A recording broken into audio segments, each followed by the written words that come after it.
Morning sir. Good morning सबै भाइ बहिनीहरूलाई वेलकम छ आजको क्लासमा। आज हामी कक्षा 10 को अनिवार्य विज्ञान विषयको कक्षा सुरु गर्दैछौँ। यसको बायोलोजी च्याप्टरबाट युनिट 15 को चाहिँ nervous system and glandular system अन्तर्गत पार्ट 2 आज हामी ग्ल्यान्डुलर सिस्टमको पार्ट सुरुवात गर्दैछौँ। हिजो हामीले नर्भस सिस्टमको बारेमा पढ्यौँ। त्यो नर्भस सिस्टमको बारेमा कुनै क्वेसन छ तपाईहरुलाई भने त्यो क्वेसन गर्न पनि सक्नुहुन्छ। कुनै क्वेसन छ? हिजो छलफल गरेकोमा खासै त्यस्तो क्वेसन नआउनु पर्ने जस्तो केही चाहिँ लागेको छैन है मलाई। लाग्यो भने तपाईहरुले टिप्न सक्नुहुन्छ।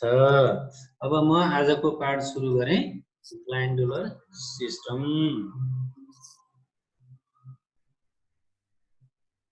आजको स्लाइड चाहिँ असाध्यै थोरैवटा स्लाइडहरु छन्। हामी थोरैवटा स्लाइडहरुबाट डिस्कस चाहिँ धेरै गर्छौं है आज।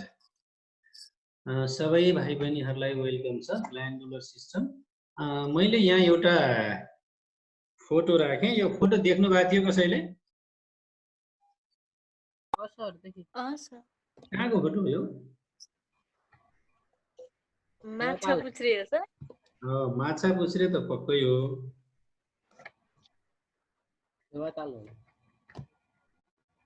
नेपालको यो पोखरामा एक ठाउँ छ। त्यो एक ठाउँबाट मात्रै देखिन्छ यस्तो दृश्य। माछा पुछ्रेको छाया फेवाताल भित्र देखिन्छ। यो फेवाताल भित्र माछा पुछ्रेको छाया देखिसकेपछि एकजना गीतकारलाई चाहिँ यो असाध्यै मन परेछ र अनि त्यसपछि एउटा गीत लेख्नु भएछ। म यो गीत चाहिँ एकैछिन सुनाउँछु है। कहिलेकाहीँ रमाइलो पनि गरौँ। हुन्छ सर।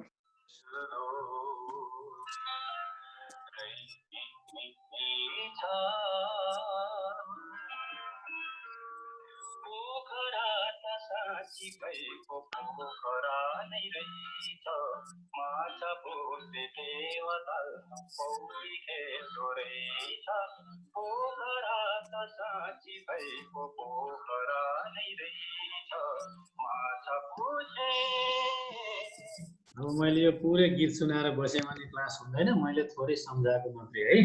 माछा पुछ्रे फेवातालमा पौडी खेल्दो रहेछ पोखरा त साँच्चीकैको पोखरा नै रहेछ। अहिले यो गीत सुनाएँ मैले। यो गीत गाउने कलाकार अहिले चाहिँ स्वर्गवास भइसक्नु भएको छ। अहिले एउटा नयाँ नोटिस पनि भनौँ। यो जहाँ यसरी माछा पुछ्रे फेवाताल भित्र देखिँदैछ गण्डकी प्रदेश सरकार र पोखरा महानगरपालिकाको संयुक्त आयोजनामा एउटा ठुलो प्रोजेक्ट बन्दैछ। त्यो फेवाताल भित्रको माछा पुछ्रे छ नि, माथिको माछा पुछ्रे होइन है। फेवाताल भित्रको माछा पुछ्रेको टुप्पामा नेपालको राष्ट्रिय झण्डा फहराएको चित्र देखिने गरी त्यहाँ एउटा पार्क बन्दैछ। संयोगले पोखरा आउनुभयो र घुम्न आउनुभयो भने त्यसलाई अवलोकन गर्न आउनु होला पोखरा बाहिरको भाइ बहिनीहरु। ल मैले यहाँ चाहिँ अब ग्ल्यान्डुलर सिस्टमको कुरा गरेँ। ग्ल्यान्ड्स भनेको चाहिँ विभिन्न सेक्रिसनहरु प्रोड्युस गर्ने अर्गान्सलाई हामी ग्ल्यान्ड भनेर भन्दो रहेछौँ। हाम्रो शरीरमा विभिन्न प्रकारका सेक्रिसनहरु पैदा हुन्छ। अहिले अमिलो खाएको कुरा कसैले गफ गर्यो भने हामीले मुखमा मोल कोटाउनै पर्दैन, आफै पानी आउँछ हो। अलिकति पिर पर्यो, अलिकति के भयो भने आँखाबाट आँसु आफै आउँछ। अलिकति बढी शरीर बढी हिट भयो, अलिकति बढी हार्ड एक्सरसाइज गर्यो भने शरीरबाट पसिना आफै आउँछ। त्यो पसिना निस्किने, आँसु निस्किने अनि मुखबाट र्याल निस्किने यो कुराहरु जहाँ प्रोडक्सन हुन्छ त्यस्तो अर्गान्स त्यस्तो भागलाई चाहिँ हामी ग्ल्यान्ड भनेर भन्दा रहेछौँ। र त्यो ग्ल्यान्डहरुको हाम्रो बडी भित्रको होल्ड ग्ल्यान्डहरुको सिस्टमलाई चाहिँ हामीले ग्ल्यान्डुलर सिस्टम भनेर भन्दा रहेछौँ। अब त्यो ग्ल्यान्डुलर सिस्टम कति टाइप्सको छ भन्ने कुरा हुन्छ। हाम्रो बडीमा ग्ल्यान्डुलर सिस्टम कति टाइपको छ? दुई टाइपको हो, दुई टाइपको छ। एउटालाई हामी इन्डोक्राइन भन्न रहेछौँ, अर्कोलाई एक्जोक्राइन भन्छ। अब यहाँ मैले तस्बिरमा देखाएको अहिले चाहिँ इन्डोक्राइन ग्ल्यान्ड देखाइरहेको छु। यी इन्डोक्राइन धेरैवटा ग्ल्यान्डहरु मध्ये यहाँ तस्बिरमा देखाएका मुख्य 6 प्रकारका ग्ल्यान्डहरुको बारेमा हामी कुरा गर्छौँ। पिट्युटरी, पिट्युटरी ग्ल्यान्डको कुरा गर्छौँ। Pituitary gland, pituitary gland, thyroid gland, त्यस्तै गरेर पाराथाइरोइड ग्ल्यान्ड, थाइरोइडको केही तलपट्टि हुन्छ, प्याङ्क्रियाज, एड्रिनल र गोनाडस। अब यहाँ गोनाडसलाई दुईटा देखाएको छ, हामी अहिले पछि छलफल गर्छौँ। यी ग्ल्यान्डहरूलाई हामी इन्डोक्राइन ग्ल्यान्ड भन्छौँ। इन्डोक्राइन ग्ल्यान्डको चाहिँ वास्तवमा आकार असाध्यै सानो हुने भए पनि इम्पोर्टेन्ट चाहिँ यसको असाध्यै ठुलो इम्पोर्टेन्ट रहेको छ। इन्डोक्राइन ग्ल्यान्डको किन इम्पोर्टेन्ट रहेको छ भन्दा यसबाट प्रोडक्सन हुने हर्मोन, इन्डोक्राइन ग्ल्यान्डले हर्मोन निकाल्छ जसलाई हामी केमिकल मेसेन्जर पनि भन्छौँ। त्यो केमिकल मेसेन्जर भनेको किनभने त्यसले हाम्रो बडीका सबै पार्टहरूलाई, सबै मसल्सहरूलाई कन्ट्रोल गर्ने, रेगुलेसन गर्ने काम गर्दछ त्यो केमिकलले। त्यसकारण हामी केमिकल मेसेन्जर भन्छौँ। त्यसले हाम्रो बडीका फङ्सनहरूलाई कन्ट्रोल गर्ने काम गर्दछ। त्यसैले यो असाध्यै बढी इम्पोर्टेन्ट रहेको छ हाम्रो बडीको सिस्टम सञ्चालन गर्नको लागि। त्यस्तै मैले यहाँ अर्को दुईटा तस्बिर पनि देखाएको छु, हेर्नु भएको छ। एउटा मैले ल्याक्रिमल ग्ल्यान्ड देखाएको छु। ल्याक्रिमल ग्ल्यान्ड आँखाबाट आँसु आउने, त्यो आँखाको परेलाको अलिकति माथिपट्टि हुँदो रहेछ त्यो ल्याक्रिमल ग्ल्यान्ड। त्यसले आँखामा कुनै फोहोर पर्यो, कुनै दुखाइ भयो, पीडा भयो भने त्यसले आँसु उत्पादन गर्दो रहेछ र त्यो आँसु बग्दै निस्कँदो रहेछ। ख्याल गर्नुभएको छ होला तपाईहरुले पक्कै पनि, आँखामा आँसु निस्किन पर्ने कुनै कारण पर्यो भने सँगसँगै नाकबाट पनि थोरै केही चिज चाहिँ निस्कन्छ है। नाक सुक्खा राखेर आँसु निकाल्न गाह्रो हुन्छ। त्यो आँखाको र नाकको कनेक्सन हुँदो रहेछ। आँखाबाट आँसु निक्ल्यो भने नाकबाट सिँगान पनि सँगसँगै, रुँदाखेरि मान्छेले सिँगान निकाल्दै हुन्छ नि त, त्यस्तो चाहिँ हुँदो रहेछ। त्यस्तै मैले अर्को एउटा ग्ल्यान्ड राखेको छु यसमा, यो म्यामेरी ग्ल्यान्ड हो। यसको नाम चाहिँ, यसको नाम म्यामेरी ग्ल्यान्ड हो। यसले चाहिँ ल्याक्टोजिन, स्पेशली ल्याक्टोजिन उत्पादन गर्ने काम गर्दछ। यो दुईटा चाहिँ ल्याक्रिमल ग्ल्यान्ड र यो म्यामेरी ग्ल्यान्ड, यो दुईटा ग्ल्यान्ड चाहिँ एक्जोक्राइन ग्ल्यान्ड हो। यसमा नलीहरू हुन्छ, नलीहरू देखाएको छु मैले यहाँ। प्रशरले नली देखिएको छ नि हैन, देखिएको छ भने यतापट्टिको चाहिँ यो इन्डोक्राइन ग्ल्यान्ड हो। यसमा नली हुँदैन। यी दुईटा ग्ल्यान्डहरूको कुरा गरेर हामीलाई एक्जाममा सोध्ने अर्को एउटा क्वेशन सोध्छ, what is the difference between endocrine gland and exocrine gland. Endocrine gland had no duct, कुनै पनि डक्ट हुँदैन, नली कुनै पनि हुँदैन। एक्जोक्राइन ग्ल्यान्ड हैड डक्ट, यो एउटा डिफरेन्स लेख्दिनुस्। इन्डोक्राइन ग्ल्यान्डले हार्मोन प्रोड्युस गर्छ, एक्जोक्राइन ग्ल्यान्डले चाहिँ इन्जाइम प्रोड्युस गर्छ। यो कुरा पनि लेखिदिन सकिन्छ। त्यस्तै गरेर यो इन्डोक्राइन ग्ल्यान्डमा है, जहाँ हार्मोन प्रोडक्सन हुन्छ र त्यो हार्मोनले फङ्सन गर्ने, एक्सन गर्ने साइट अथवा त्यसले रेस्पोन्स देखाउने साइट हुन्छ, त्यो चाहिँ अलिकति टाढा हुन्छ। ग्ल्यान्ड र त्यो ग्ल्यान्डबाट निस्केको हार्मोनले जहाँबाट एक्सन गर्छ त्यो चाहिँ अलिकति टाढा हुन्छ भने एक्जोक्राइन ग्ल्यान्डमा जहाँ एक्सन हो त्यो एक्सन हुने ठाउँको नजिकै ग्ल्यान्ड रहेको हुन्छ। यो अर्को डिफरेन्स हो। हामीलाई दुईटा डिफरेन्स देखाउनुहोस् भनेर क्वेशन सोधिराख्ने हुन्छ। अब केही इन्डोक्राइन ग्ल्यान्डहरूको बारेमा हामीले स्टडी गर्नुपर्छ। हाम्रो कोर्समा दिए अनुसार कुन ग्ल्यान्डले के हार्मोन निकाल्छ र त्यो हार्मोनले हाम्रो बडीमा के कुरा फाइदा गर्छ, अनि धेरै उत्पादन भयो भने के हुन्छ, कम उत्पादन भयो भने के हुन्छ भन्ने खालको चाहिँ क्वेशनहरू सोध्ने गरेको छ। एउटा छ पिट्युटरी ग्ल्यान्ड। यो साइजमा चाहिँ जम्मा पीको गेडा जत्रो, ग्रामको गेडा जत्रो हुन्छ, तर यसले मुख्य गरेर यहाँ दुईटा भनेर देखाएको छु मैले। अर्को एउटा पनि कुरा गर्छु, तीनटा हार्मोन निकाल्छ। दुईटा हार्मोन सधैँ निकाल्छ, एउटा हार्मोन कहिलेकाहीँ मात्र निकाल्ने भएको कारणले मैले यहाँ मेन्सन गरेको छैन। एउटा हार्मोन निकाल्छ ग्रोथ हार्मोन। ग्रोथ हार्मोनको काम के हो त? फिजिकल एन्ड मेन्टल डेभलपमेन्ट हो।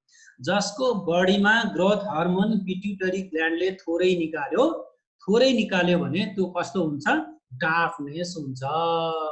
संसारको सबैभन्दा होचो टाफ मान्छेको नाम थाहा छ तपाईहरुलाई? नेपालकै थिए दुईजना, अग्रबहादुर डाँगी भन्ने थिए दाङतिरका, र अर्को यही चाहिँ पर्वततिरको पोखरा खगेन्द्र थापा मगर। अहिले दुईटैको मृत्यु भएको सूचना सुनेको छु मैले। त्यस्तो खालको चाहिँ डाफनेस हुन्छ। अनि फेरि त्यो धेरै निस्क्यो भने के हुन्छ? धेरै निस्क्यो भने टलनेस भन्ने एउटा डिजिज हुन्छ, जसलाई गिगान्टिजम पनि भन्छ। नेपालको सबैभन्दा अग्लो मान्छे को थाहा छ? राजन आचार्य, राजन अधिकारी, पूर्व विराटनगरको हुनुहुन्छ उहाँ, राजन अधिकारी हुनुहुन्छ। झन्डै 7 फिट भन्दा अग्लो हुनुहुन्छ। अझै कति अग्लो हुने थियो होला, डाक्टरले अपरेसन गरेर उहाँको चाहिँ त्यो पिट्युटरी ग्ल्यान्डमा भएको समस्यालाई समाधान गरे, त्यसपछि ऊ बढ्न छोडेको छ। साह्रै धेरै एटेन्सन गरेर क्लास लिइराख्नु भएको छ है सन्ध्या थापाले, धेरै एटेन्सन भएको देखिरहेको छु मैले यहाँबाट। त्यस्तै अर्को पिट्युटरी ग्ल्यान्डले अर्को हर्मोन निकाल्छ, क्याटालाइटिक हर्मोन भन्ने। यो क्याटालाइटिक हर्मोनको फङ्सन के हो त भन्दा control on the other gland. अब हामीलाई यसैबाट कहिलेकाहीँ के सोध्छ भने pituitary gland is also called master gland why भनेर हामीलाई क्वेसन सोध्छ। त्यो बेला हामीले के भन्नु पर्यो भने pituitary gland produce catalytic hormone which control all over the gland so that it is called master gland भनेर चाहिँ हामीले कुरा राख्नुपर्छ है। र अर्को पनि एउटा हर्मोन निकाल्छ पिट्युटरी ग्ल्यान्डले, कतिलाई थाहा छ? अक्सिटोसिन भन्ने हर्मोन निकाल्छ। अक्सिटोसिन हर्मोनको कुरा सुन्नु भएको छ कसैले? सायद यो मेसो नपाएको भएर बोल्नु भएन जस्तो मानेको छु है मैले। यो अक्सिटोसिन हर्मोन निकाल्छ पिट्युटरी ग्ल्यान्डले, स्पेसल्ली फिमेलमा है, मेलमा निकाल्दैन। यो फिमेलमा अक्सिटोसिन हर्मोनको काम के हो भने यसले युटेरसको ओपनिङलाई लुज गर्ने काम गर्छ। एउटा अक्सिटोसिन हर्मोनले बच्चा जन्माउने बेला त्यो युटेरसको ओपनिङलाई खोल्ने काम गर्छ। र अर्को स्पेसल्ली फिमेलहरुमा जसले ब्रेस्ट फिडिङ गराउँछ, त्यो ब्रेस्ट फिडिङ गराउने फिमेलहरुलाई चाहिँ दुध पगार्ने भन्छ नि। हाम्रो गाई भैँसी दुहुन जाँदा पनि एकैछिन अगाडिसम्म जाँदा गाई भैँसीको थुन सानो हुन्छ, अनि एकछिन दुहुन बसेपछि गाई भैँसीको थुन बढै माको हुन्छ र हामी दुध दुहेर आउँछौँ नि, त्यो दुध पगार्ने भन्छौँ। त्यो दुध पगार्ने हर्मोन चाहिँ अक्सिटोसिन हर्मोन पिट्युटरी ग्ल्यान्डले निकाल्छ। कसैलाई थाहा छ होला, थाहा पाउनु भएको छ होला, देख्नु पनि भएको छ होला, हाम्रो गाउँघरमा गाई भैँसीको बाछा पाडा मर्यो, दुधै दिएन भने अलिकति अक्सिटोसिनको 1 ग्राम अथवा 2 ग्राम अक्सिटोसिन हर्मोन भएको इन्जेक्सन लगाइदिएपछि उत्तिखेर दुध पग्लिन्छ र दिन्छ। गाई भैँसीलाई दुध पगार्ने सुई लाउने भन्छ, त्यो चाहिँ अक्सिटोसिन हर्मोन। अहिले यसको अलिअलि मिसयुज गर्ने चलन पनि आएको छ है। त्यही अक्सिटोसिन हर्मोन चाहिँ घिरौलामा, काँक्रामा, फर्सीमा, लौकामा लगाइदिने गरेको भन्ने पनि सुनिन्छ। त्यो लगाइदियो भने हिजो बेलुकासम्म औँला जत्रो भएको चाहिँ काँक्रा आज बिहान चाहिँ उठ्दाखेरि खाना बजारमा लगेर बेच्न सक्ने, सुई लाएर फुलाउँछन् अरे, काँक्रा घिरौला बढेमानका बनाउँछन् अरे बेच्ने मान्छेले भनेको त सुन्नु भएको छ नि। त्यो सुई लाउने भनेको अक्सिटोसिन हर्मोनको सुई लगाउने हो, त्यसले साइज ठुलो बनाउँछ। म गएँ थाइरोइडमा, थाइरोइडले थाइरोक्सिन भन्ने हर्मोन निकाल्छ र यसले काम गर्ने भनेको बडी सेलहरूलाई एफेक्ट गर्ने र फिजिकल ग्रोथको कुरालाई चाहिँ यसले एफेक्ट गर्ने काम गर्छ। र थाइरोइड है, यसले आयोडिनको एमाउन्टलाई कन्ट्रोल गर्ने काम पनि चाहिँ थाइरोइडले गर्छ। अहिले धेरै जसो बिरामीहरू थाइरोइड भएको अरे, थाइरोइड भएको अरे भनेको सुनेका छौँ नि, त्यो भनेको थाइरोक्सिन हर्मोनमा भएको गडबडी भएको हो भने। अब यो अन्डर सेक्रिसन भयो, थाइरोक्सिन थोरै भयो भने के हुन्छ? पफिनेस हुन्छ। त्यो भनेको छाला एकदमै खस्रो हुने, खस्रो खालको छाला हुने चाहिँ समस्या निस्कन्छ। छाला बाक्लो हुने समस्या निस्कन्छ, छाला सुक्खा हुने समस्या हुन्छ। त्यस्तै फलिङ अफ हेयर, कपाल झर्ने, खुइलिने यस्तो समस्या देखिन्छ। मेन्टल्ली विक भनेको चाहिँ अलि कस्तो भने चाहिँ यो बोली पनि प्रष्ट नहुने, मेन्टल्ली विक। एउटा कलाकार मर्यो नि, उसमा टिभीमा आइरहेको थियो, लाजालाम मेलो नाम इन्जिनियर मेलो काम भन्ने, मटे सुन्नु भएको छ? खालको चाहिँ त्यो बोली पनि लटपटिने खालको होइन, स्टेमनिङ बक बक बक गर्ने, बोल्दाखेरि भकभकाउने भन्छ नि त्यस्तो खालको। अनि यो चाहिँ ओबेसिटी, मोटोपन हुने यस्तो खालको समस्या देखिन्छ। र ओभर सेक्रिसन भयो भने त्यो ओभर सेक्रिसनले चाहिँ लस अफ वेट, दुब्लाउने, मेन्टल्ली इम्ब्यालेन्स हुने, बल्गिङ अफ आइज। यो बल्गिङ अफ आइज भनेको आँखाको गेडी बाहिर निस्किने, त्यो फेस भन्दा बाहिर आँखा हेर्दाखेरि बडे मानको आँखा के हुने, बढी एक्साइटमेन्ट हुने, चकचके हुने, यस्तो खालको चाहिँ समस्या देखिन्छ। र थाइरोइड ग्ल्यान्डको अलिकति तलपट्टि पाराथाइरोइड ग्ल्यान्ड रहेको हुन्छ, त्यसले पाराथाइरोक्सिन हर्मोन निकाल्छ र त्यसले क्याल्सियमको एमाउन्टलाई कन्ट्रोल गर्ने काम गर्छ। लो सेक्रिसन भयो भने विक हुन्छ, बोनहरू विक हुन्छ, छालामा रिङ्कलहरू पर्छ, चाउरी पर्छ। त्यस्तै गरेर चाहिँ यो धेरै भयो भने, ओभर सेक्रिसन भयो भने पाराथाइरोइड ट्युमर निस्किने, किडनीमा चाहिँ स्टोनहरू पर्ने, यस्तो खालको चाहिँ समस्या हुन्छ। त्यस्तै गरेर प्याङ्क्रियाज भन्ने एउटा ग्ल्यान्ड छ, त्यसले दुईटा हर्मोन निकाल्ने गर्छ, ग्लुकागोन र इन्सुलिन। यो ग्लुकागोन र इन्सुलिन भन्ने हर्मोनले ठ्याक्कै दुईटा काम गर्छ, अपोजिट काम गर्छ है। फेरि ग्लुकागोनले प्रोडक्सन अफ ग्लुकोज र चाहिँ इन्सुलिनले एब्जर्प्सन अफ इन्कोज, डाइजेस्ट अफ ग्लुकोज, यो दुईटा काम गर्छ, कन्ट्रोल अफ ग्लुकोज, सुगरको काम गर्छ। अन्डर सेक्रिसन भयो ग्लुकागोन भने सुगर चाहिँ कम हुने भयो, सुगर कम भयो भने त्यसले के हुन्छ, लो बिपी हुन्छ, विकनेस हुन्छ, यस्तो खालको समस्या हुन्छ। अब धेरै चाहिँ उत्पादन भएको सुगरलाई डाइजेस्ट गर्न सकेन, इन्सुलिन कम भयो भने त्यसले के हुन्छ, हामीलाई डायबिटिज भन्ने रोग लाग्छ।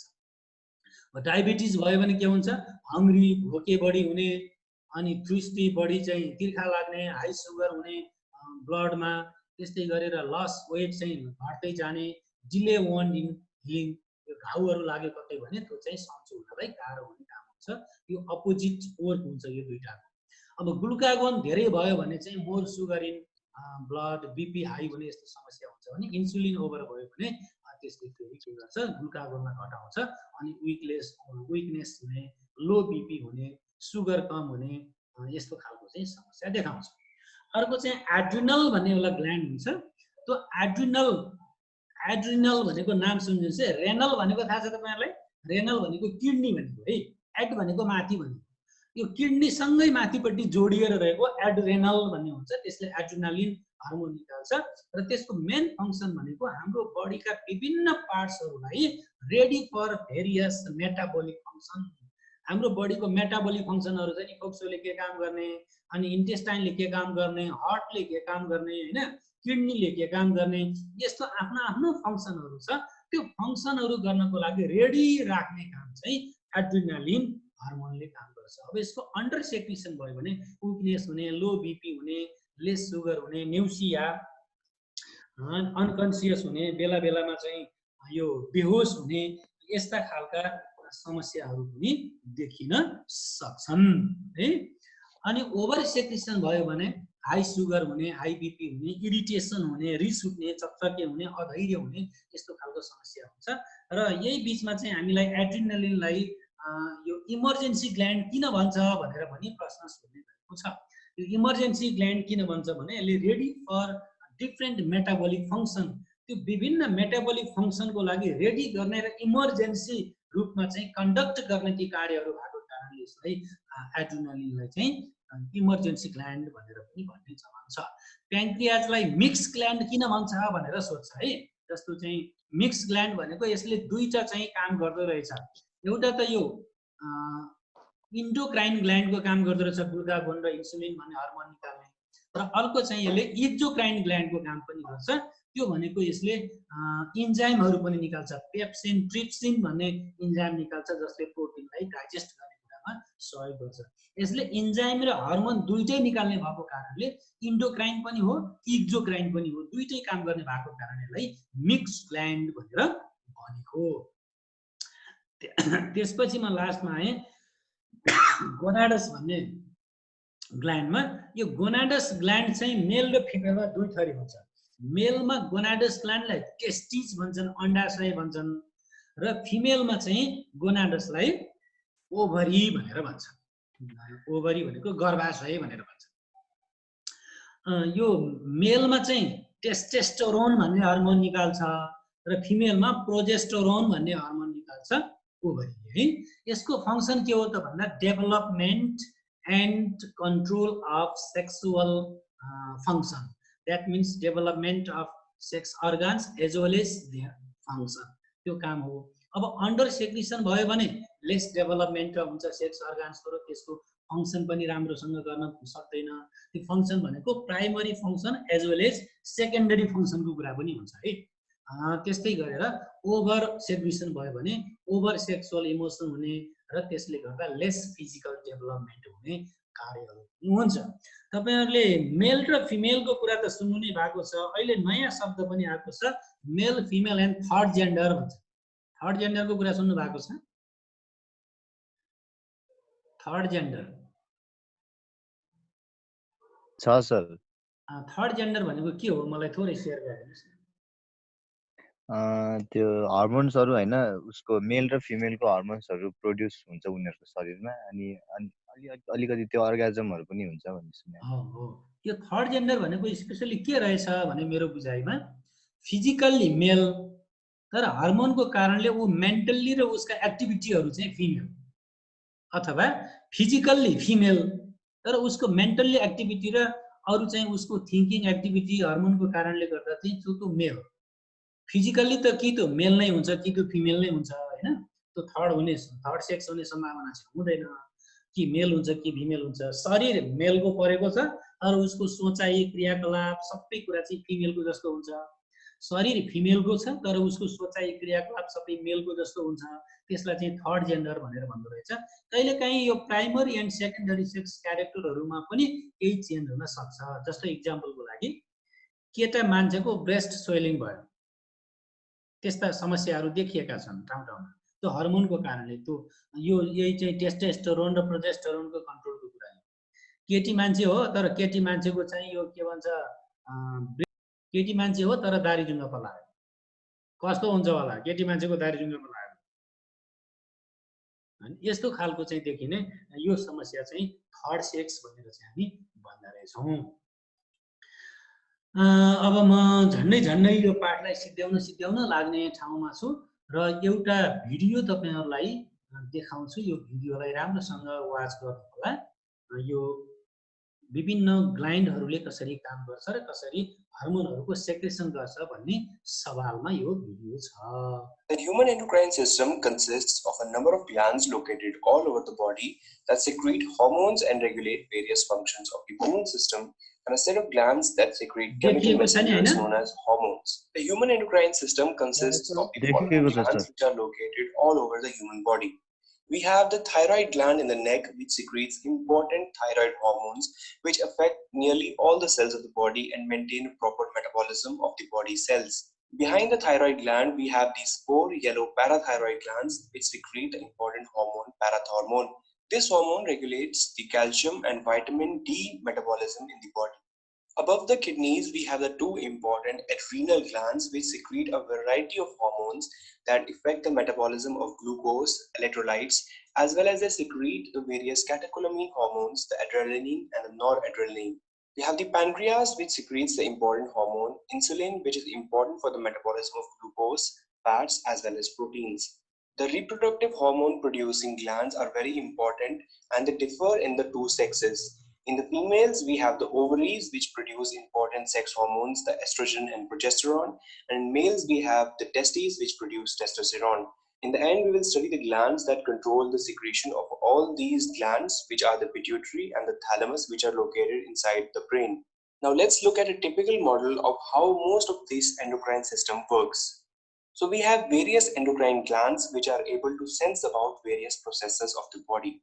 These glands secrete hormones which act as chemical messengers that are then distributed to the whole of the body through the bloodstream to initiate a specific effect. To put this into context, let's take the example of the pancreas. The pancreas, for example, secretes one of the very important hormones, the insulin. The pancreas has a rich blood supply through which it can sense the concentration of the glucose in the blood. Whenever we eat, the concentration of glucose in the blood rises, which is detected by the pancreas, upon which it releases the hormone insulin. This hormone activates most of the cells of the body to take up the extra glucose in the blood, which stabilizes the normal glucose concentration in the blood. So these hormones, when secreted by a gland, are carried to the bloodstream and circulated in whole of the body. Now, some hormones affect only a specific part or function of the body. For example, testosterone, which affects only the gonads as well as the secondary sexual characters. While there are some hormones which nearly affect all of the human cells, which include thyroid hormones, which act on almost every cell of the body to regulate the cell metabolism. हामीले यो एउटा video पनि हेर्यौं। अलि छिटो बोलेको रे भाइले हैन, अरु कुरा त ठिकै बोलेका थिए, अलि छिटो बोले। त्यसपछि तपाईहरुका कुनै क्वेशनहरु छन् भने त्यो क्वेशनलाई समाधान गर्न निम्ति म तयार छु। हामीले स्पेशली यो पाठबाट सम्झिनु पर्ने क्वेशनहरु भनेको च्याट बक्समा पनि तपाईहरुले क्वेशन लेख्न सक्नुहुन्छ। यो पार्टबाट हामीलाई आउने क्वेसन भनेको यो कुन ग्ल्यान्डले कुन हर्मोन निकाल्छ भनेर सोध्छ, अनि त्यो हर्मोनको कमी भयो भने के इफेक्ट हुन्छ भनेर सोध्छ। यी 6 वटा ग्ल्यान्डको धेरै भयो भने के इफेक्ट हुन्छ भनेर पनि सोध्छ।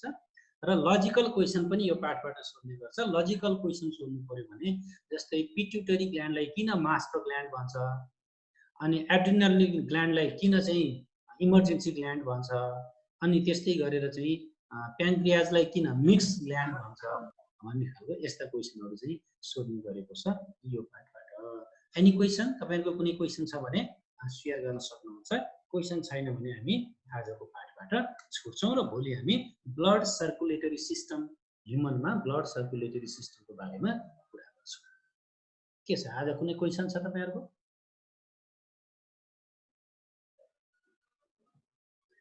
छ भने तपाईँ च्याट बक्समा पनि त्यो क्वेसनलाई लेख्न सक्नुहुन्छ।